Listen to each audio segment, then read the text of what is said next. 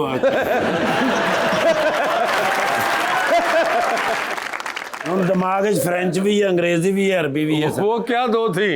एक इन्हू फ्रेंच नहीं आती, दूजा इन्हू शर्म नहीं आती।